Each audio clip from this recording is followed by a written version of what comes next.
kami pendukung Ganjar Sragen pindah dukungan ke Prabowo Subianto dan Gibran Rakabuming Raka.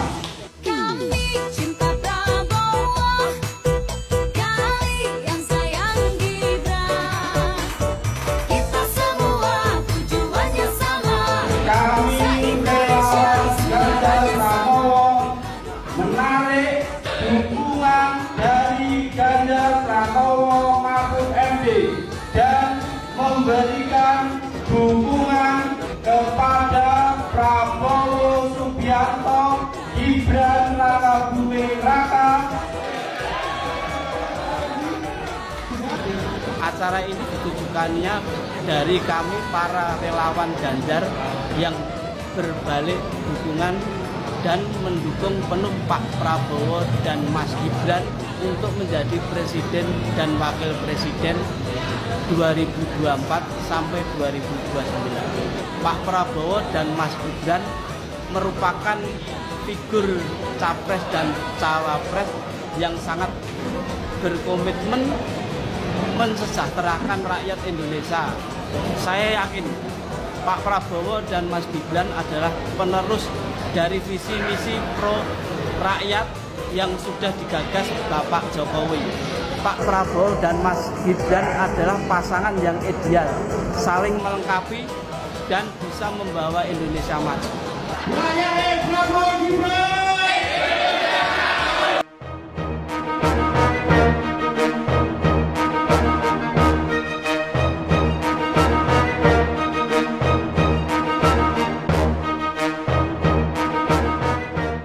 KPU Sragen skakmat bukti yang dikumpulkan kubu Ganjar Mahfud soal rendahnya tingkat partisipasi pemilih di Kabupaten Sragen pada pemilu 2024. Sebelumnya, Wakil Deputi Hukum TPN Ganjar Mahfud Henry Yosodiningrat mengklaim partisipasi pemilih pemilu 2024 di Kabupaten Sragen sangat rendah, hanya 30%. Angka tersebut menurut Henry Yosodiningrat membuktikan terjadinya intimidasi kepada masyarakat saat hendak ke TPSI pada hari pencoblosan 14 Februari 2024 lalu. Namun tudingan tersebut justru dibantah dengan tegas oleh Ketua KPU Sragen Prihantoro. Menurutnya pernyataan Henry Yosodiningrat tersebut tidak sesuai dengan fakta di lapangan maupun data. Prihantoro mengatakan partisipasi pemilih di Sragen justru menjadi yang paling tinggi di wilayah Solo Raya, yakni mencapai 84,74%. Bahkan kata Prihantoro, proses pleno rekapitulasi perhitungan suara berjalan lancar tanpa ada penolakan dari pihak manapun, baik tim sukses parpol maupun paslon.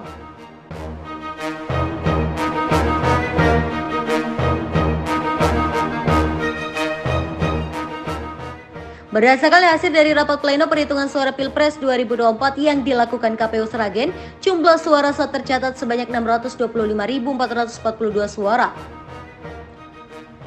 Dari jumlah suara sah tersebut, paslon nomor urut 2 Prabowo Subianto dan Gibran Rakabuming Raka mencapai pemenang dengan suara mencapai 338.315 atau sekitar 54,9%.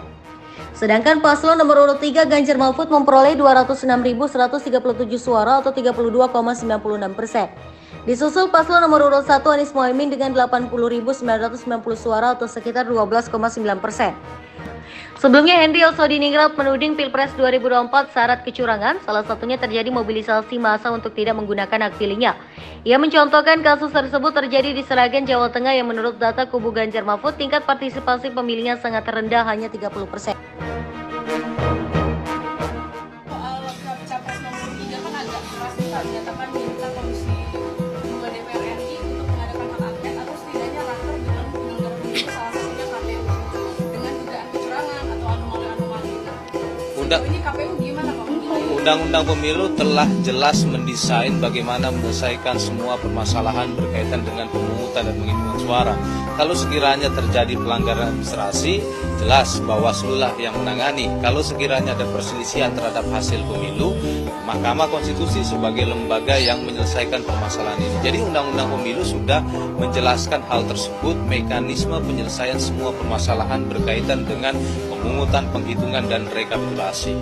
Dan kita sebagai negara demokrasi yang besar, mari kita tegakkan demokrasi konstitusional dan di mana hukum menjadi panglimanya, apalagi dalam prinsip penyelenggaraan pemilu adalah berkepastian hukum.